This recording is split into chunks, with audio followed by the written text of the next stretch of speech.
2 years to the week since the world learned exactly what certified means in the ugliest sentence in modern rap, and Drake is not celebrating July. He is not lighting fireworks. He is not out at the yacht. He is sitting in a room with lawyers reading through an appeal filing on a defamation case that a federal judge in New York already looked at, laughed at, and threw straight into the shredder back in October of 2025.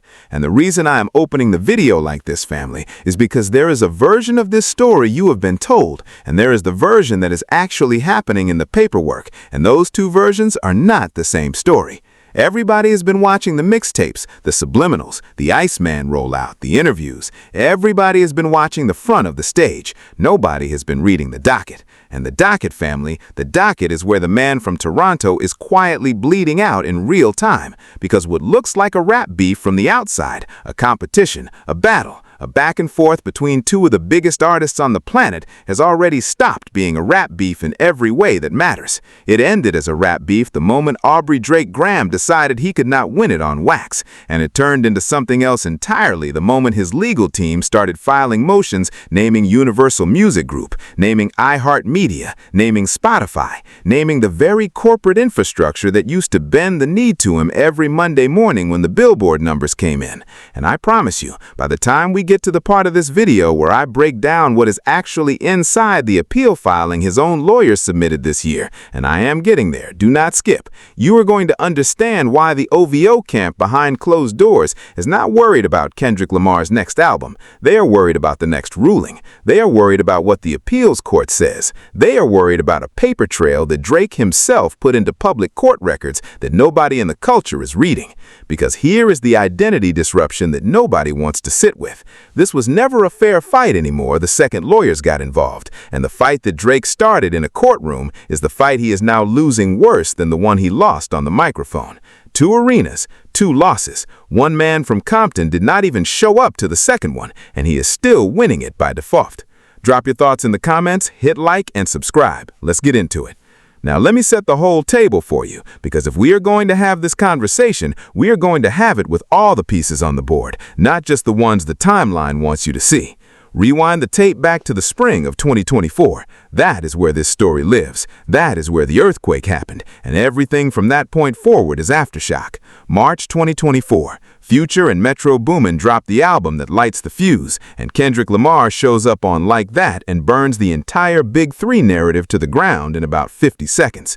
From that moment until the first week of May 2024, the culture watched what historians and critics are now openly calling the most consequential rap war of the 21st century.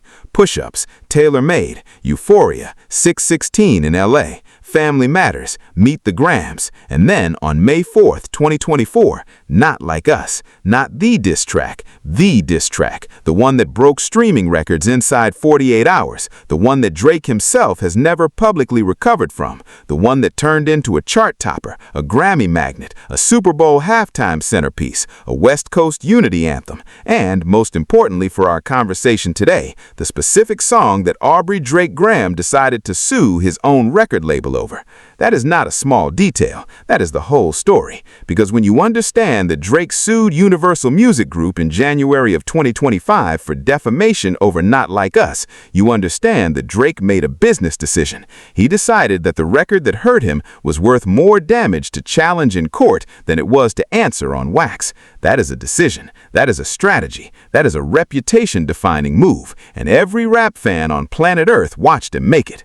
And here's what makes it worse. That lawsuit was already thrown out. A federal judge, Jeanette Vargas in New York, dismissed the defamation case in October 2025, and the ruling was not close, family. The ruling essentially said, and I am paraphrasing plain English here, that Not Like Us is protected opinion inside the context of a rap battle, that reasonable listeners understand diss records are not journalism, and that you cannot sue another artist for out-rapping you on a diss track and expect the federal court system to bring your career back.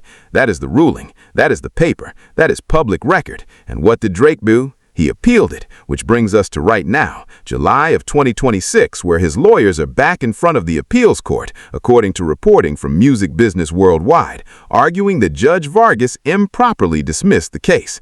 Universal has already fired back at that appeal, and the industry is watching what is happening with a mix of disbelief and secondhand embarrassment, because the stakes here, family, are not what the average fan thinks they are.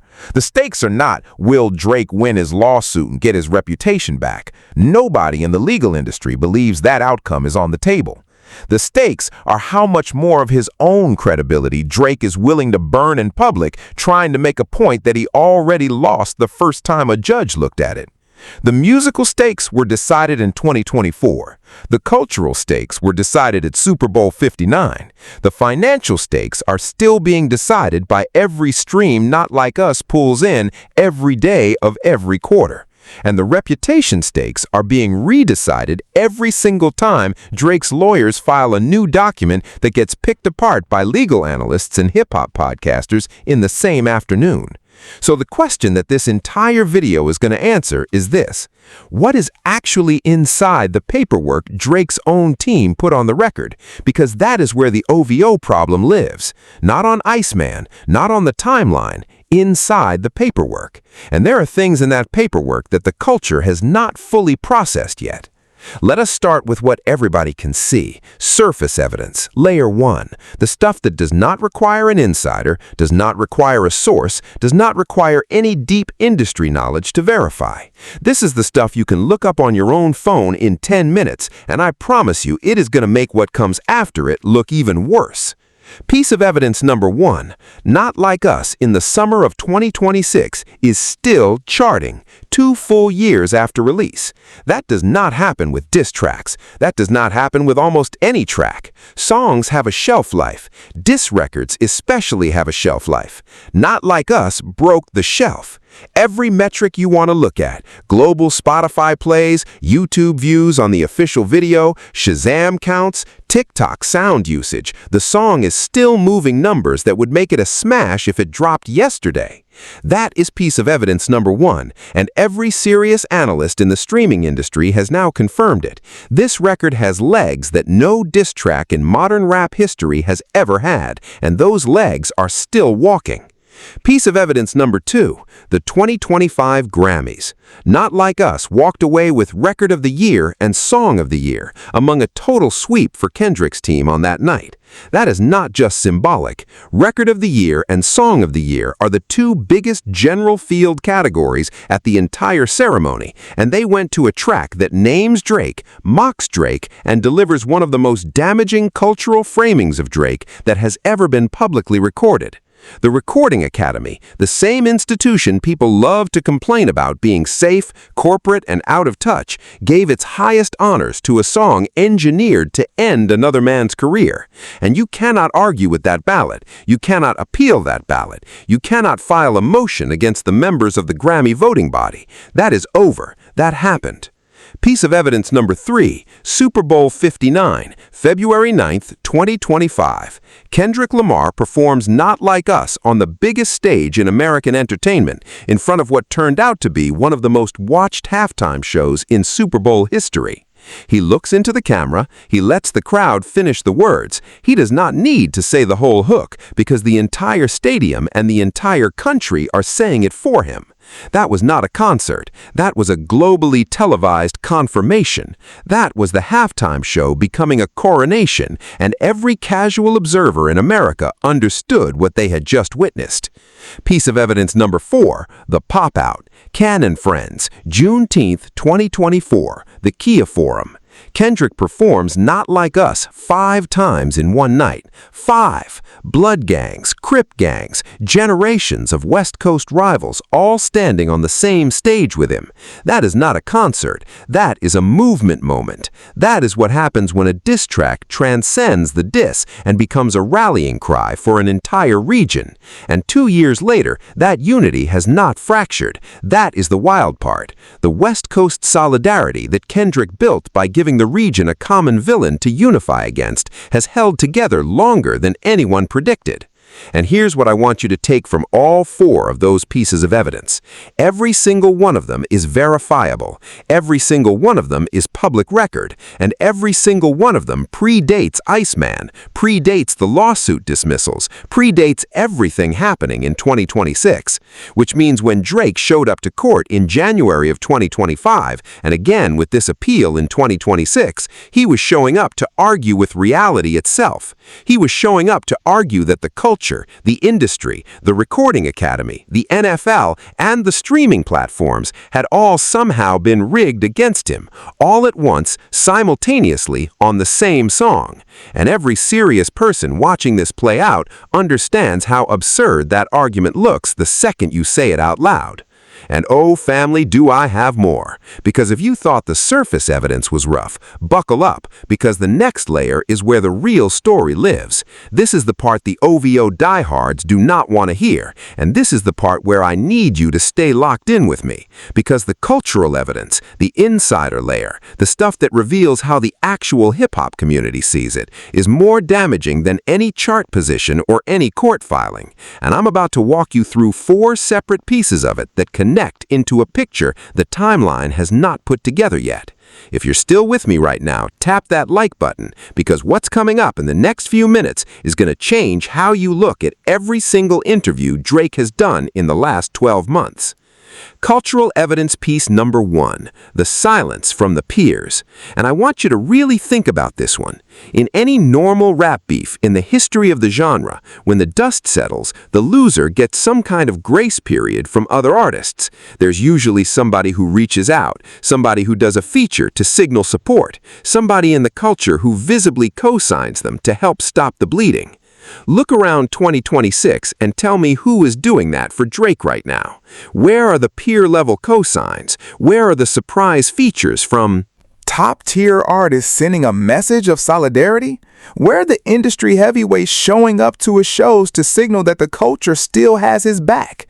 The silence is deafening, family, and silence in hip-hop, especially from peers, is a form of communication louder than any diss track. It says, nobody wants to be near this loss. Nobody wants to catch this fallout. Nobody wants to be the artist whose name is attached to defending a lawsuit against Not Like Us in the historical record.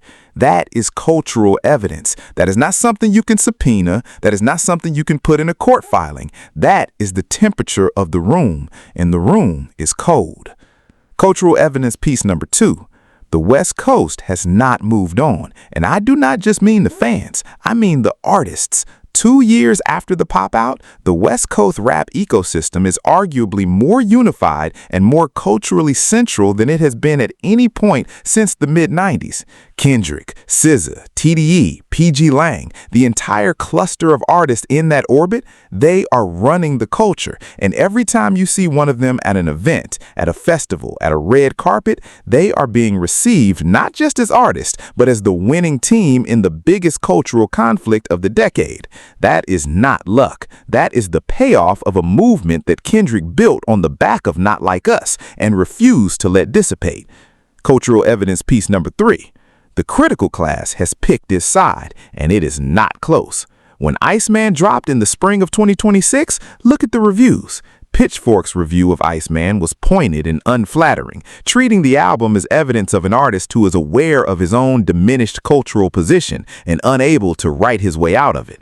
Independent critics across Substack, YouTube review channels, and the traditional rap press have largely landed in the same place. Iceman is a competent Drake album that would have been received differently in a pre-2024 world, but in 2026, it feels like a defensive posture, not an artistic statement.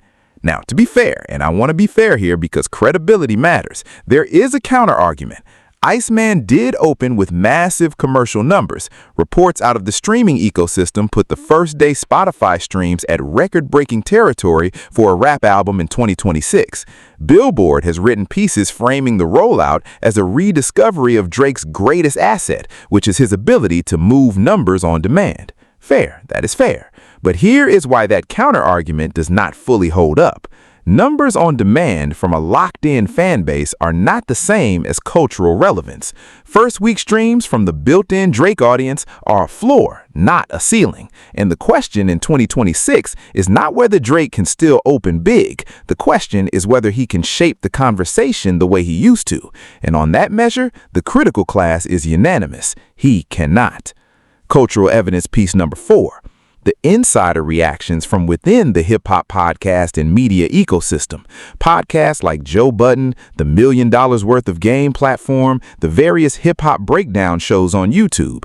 The tone in these rooms about Drake in 2026 is not admiration. It is not even anger. It is fatigue. It is the sound of a culture that has moved past the argument.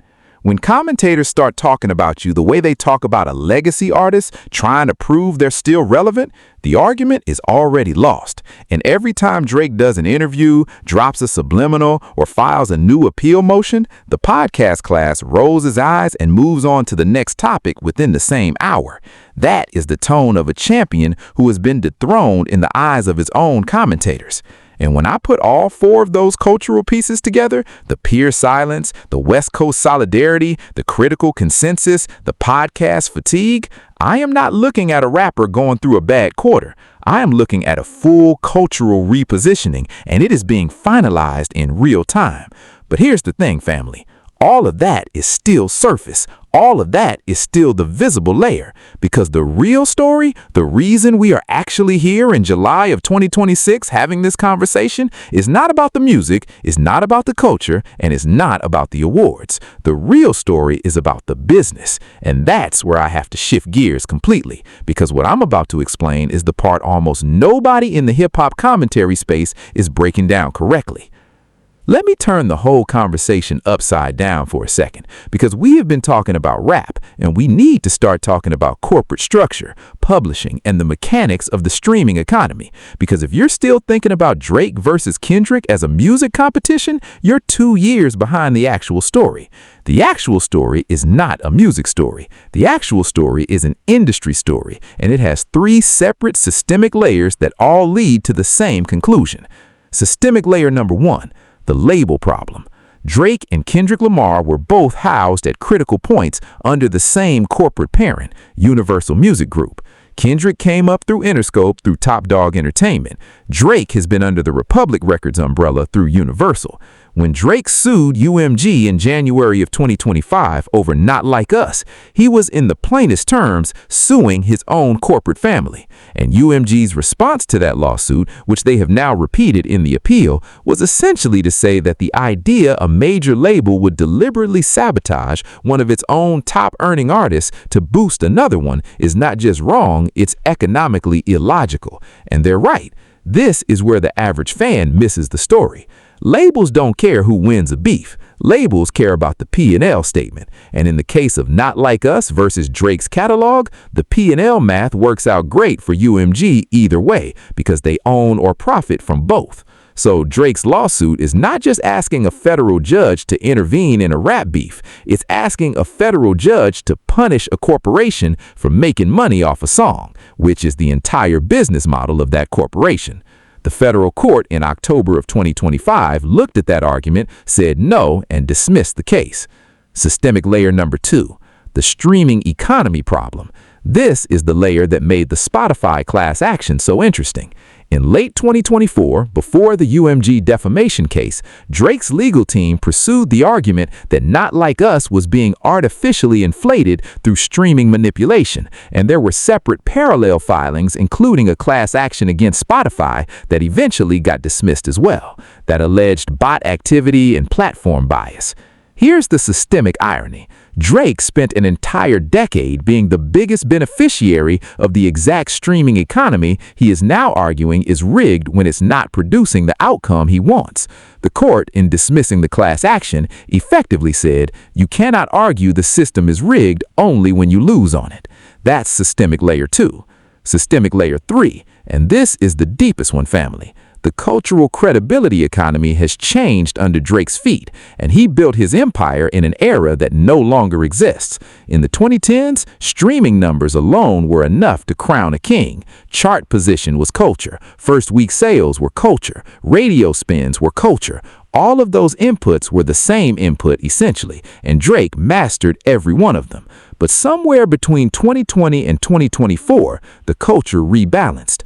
Audiences got more sophisticated. Algorithms got more sensitive to organic engagement. Critical class and podcast class started weighing in with more influence. Fan communities became more networked and more capable of coordinating a narrative shift in the matter of hours. And in that new culture, streaming numbers by themselves are no longer proof of cultural dominance. They are proof of a large, loyal audience, which is not the same thing. Kendrick understood this shift and built his 2024 campaign around it. Drake did not understand this shift, and the 2024 campaign broke him against it. And when Drake filed his defamation lawsuit in January of 2025, what he was really doing at the deepest analytical level was asking a federal court to reset a cultural credibility economy that had already voted him out. That is not something a federal judge has the power to do. That is not something any court has the power to do. That is what the appeal is really asking for right now, in July of 2026. And that is why every serious legal analyst is telling you the appeal is going nowhere. You cannot sue your way back into cultural relevance. You cannot subpoena the culture. You cannot serve a summons on the vibe. And every single one of those three systemic layers, the label problem, the streaming economy problem, and the cultural credibility economy, points at the same conclusion. Drake is fighting a war on the wrong battlefield with the wrong weapons, and the machine he is fighting is the same machine that made him. That is not a beef anymore, family. That is a systems failure, and it is his systems failure. And this is where I have to give you the truth bomb, because everything I have just laid out builds directly to what I am about to tell you. And I want you to sit with this, because it is the single most important thing said in this video. The lawsuits are not the strategy. The lawsuits are the strategy failing in public. Read that sentence again, because that is the whole story. Every single legal filing Drake's team has put on the record since January of 2025, the UMG defamation suit, the appeal of the October 2025 dismissal, the arguments about streaming manipulation, the collateral references to iHeartMedia and Spotify, every single one of those filings is not a plan. It is what happens when the plan does not work. And the reason this matters, the reason this is the truth bomb of the entire video, is because the OVO camp has spent the last 18 months trying to convince the public that these legal moves are a sophisticated multi-front counterattack designed to reset the narrative. That is the framing. That is the spin. That is what the friendly podcasts and the friendly bloggers keep repeating on cue. But when you actually read the filings, and I mean read them, not skim the headlines, you find something much more damaging. You find a legal team responding to an artist's request to do the impossible and doing the best they can with an impossible client. You find arguments that any first-year law student would tell you are not going to survive a motion to dismiss. You find factual claims about streaming manipulation that would require evidence Drake's team has never produced. You find defamation arguments that fundamentally misunderstand how the First Amendment interacts with the rap genre. And when the October 2025 dismissal came down, the ruling was so decisive that Yale Law School's own Media Freedom Clinic filed a brief that got picked up by major outlets. The Legal Academy is not siding with Drake. The Legal Academy is treating this case as a teaching example of what happens when a celebrity treats defamation law like a customer service complaint. And the reveal, family, the actual reveal, is that Drake almost certainly knew this. His lawyers almost certainly told him this. The reason we are still watching this happen in 2026, the reason we are watching an appeal get filed instead of a settlement quietly disappearing into an NDA, is not because there's a real legal strategy. It is because there's a public relations strategy. It is because Drake needs the public to believe he is fighting back, even if the fight cannot be won, because the alternative is admitting the loss in silence. And admitting the loss in silence is the one thing his brand cannot survive. That is the truth bomb. That is what is really happening. The lawsuits are not a chess move. They are a controlled demolition performed in public so that the fan base never has to accept that the actual defeat happened on the record, on the Grammy stage, on the Super Bowl stage, and in the culture. The lawsuits are a distraction. And now, in July of 2026, the distraction is running out of runway. The appeal is not going to reverse the culture. The appeal is not going to unrelease Not Like Us. The appeal is not going to unperform the halftime show. The appeal is not going to uncrown Kendrick. And every day this appeal drags on is another day Drake's legal fees climb. Another day the culture class files another opinion piece. Another day the OVO camp has to explain to potential business partners why their headline artist is a plaintiff. That is a reputational cost.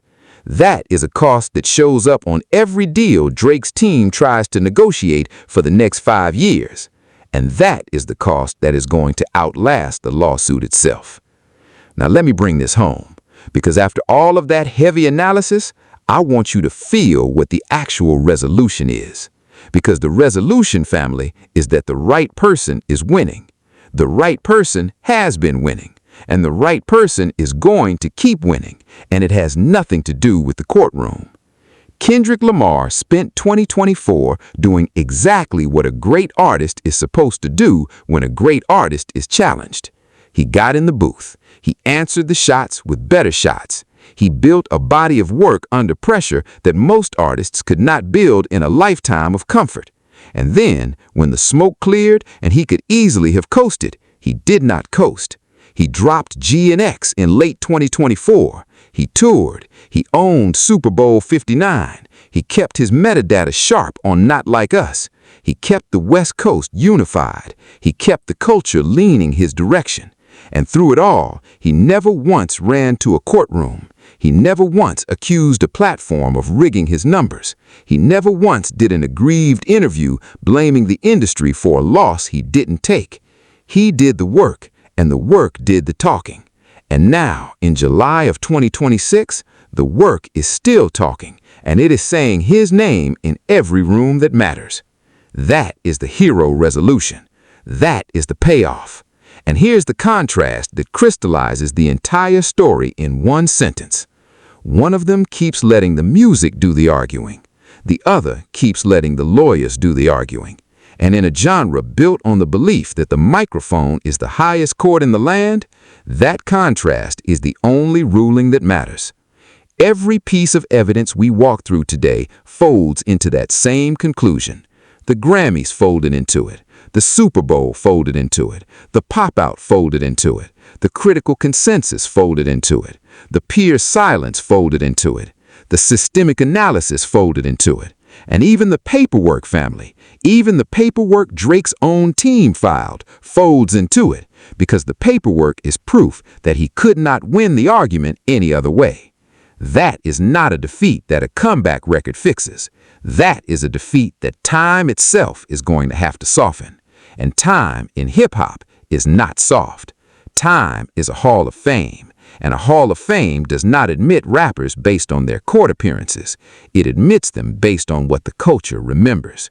And the culture remembers Not Like Us. So if you've been riding hard with Kendrick through all of this, if you've been watching the story unfold and quietly believing the right thing was going to happen, this is your confirmation. The right thing is happening. The right thing has been happening. And it's going to keep happening, whether or not Drake ever files another motion.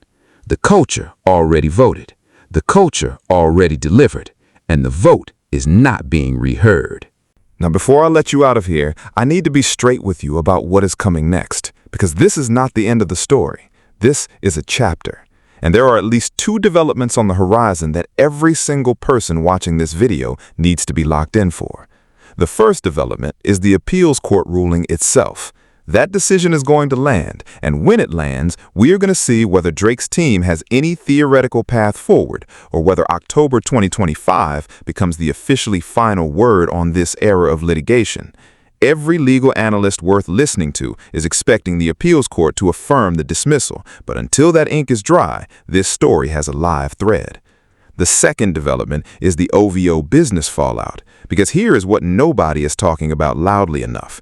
When you go through a very public 2-year reputational collapse tied to a defamation case that keeps getting dismissed, that has consequences on brand partnerships, on tour routing, on sync licensing, on every downstream business line the OVO ecosystem depends on.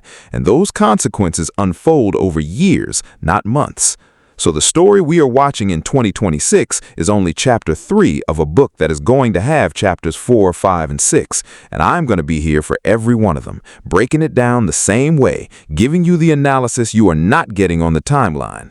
So if you have not already, hit that subscribe button right now, because the next video I'm dropping is going to be the deepest breakdown yet of the specific witness list Drake's own legal team submitted in the defamation case, a list that reportedly contains dozens of high-profile industry names, executives, artists, and figures whose testimony would have been called if this case had ever gone to trial. And when I walk you through who is on that list, and more importantly, why they are on that list, you are going to understand exactly which rooms Drake was preparing to drag into public court, and you're going to understand why the culture went so cold on this whole strategy the moment those names started to leak. That video is coming. It is coming soon, and you do not want to miss it. So drop a comment right now with the word crowned, so I know you rolled with me all the way through this one. Tap that like button, hit subscribe, and stay locked in. Peace, family. Stay dangerous, stay honest, and remember, the culture always gets the final word, and the culture has already spoken.